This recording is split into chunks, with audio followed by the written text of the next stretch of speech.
Manual transmission. Now, who in this room already just wet their pants?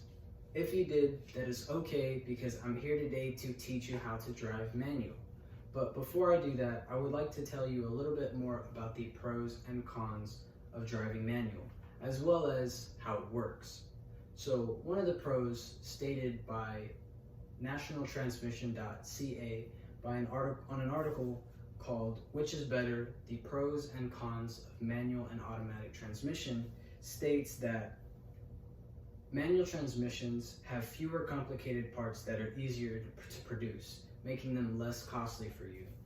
Another perk on hotcars.com, 15 things you didn't know about manual transmission, number 10 states that they are easier to maintain, which makes sense because there are, like we said previously, parts are less expensive and there are less of those complicated parts.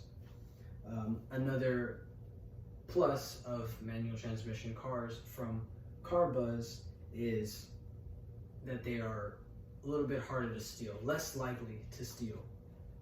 The article, "Do Manual Transmissions Really Deter Thieves from Stealing Your Car?" by Jared Rosenholtz, states, basically, the criminals forced their way into the car and were later caught because of their simple incompetence with the stick shift.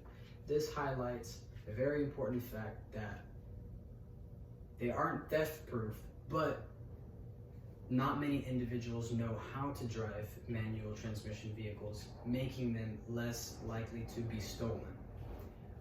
Finally, the last perk on consumerreports.org,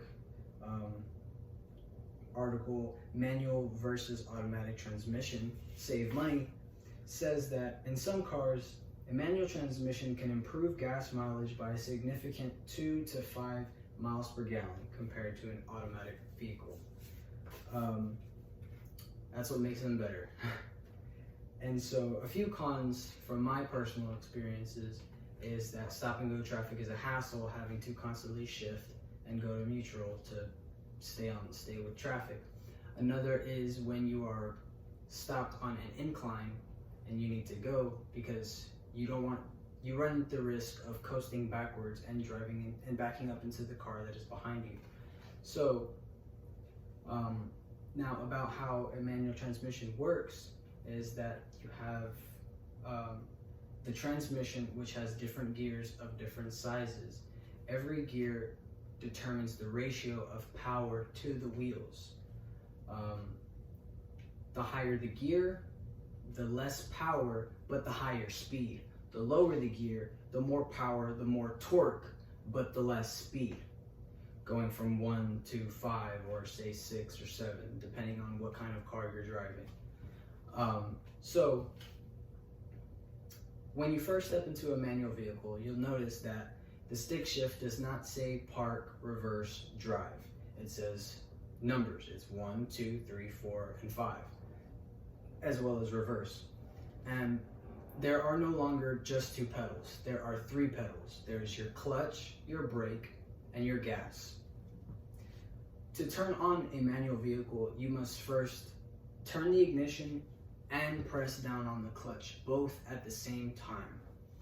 Once you get the car started, once you get the engine started, you want to slowly let off the clutch. Assuming that your foot is still down on the clutch, pedal to the metal, you want to slowly let off the clutch.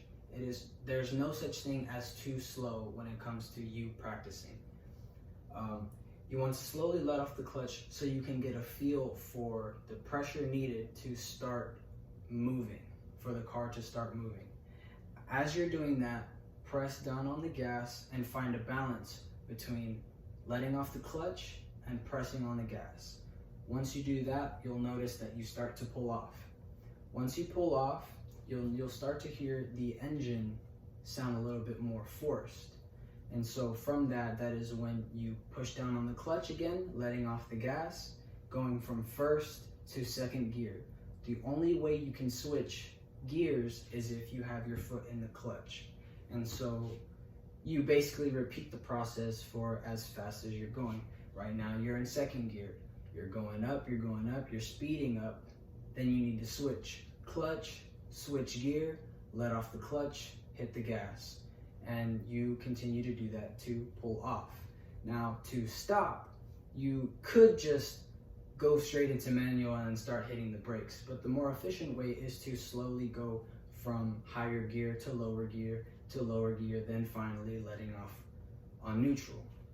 And so that is how you drive and stop a manual transmission vehicle.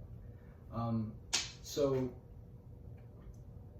now I assume that I will be able to come to you if I ever need to drive in my manual vehicle, in my manual transmission vehicle.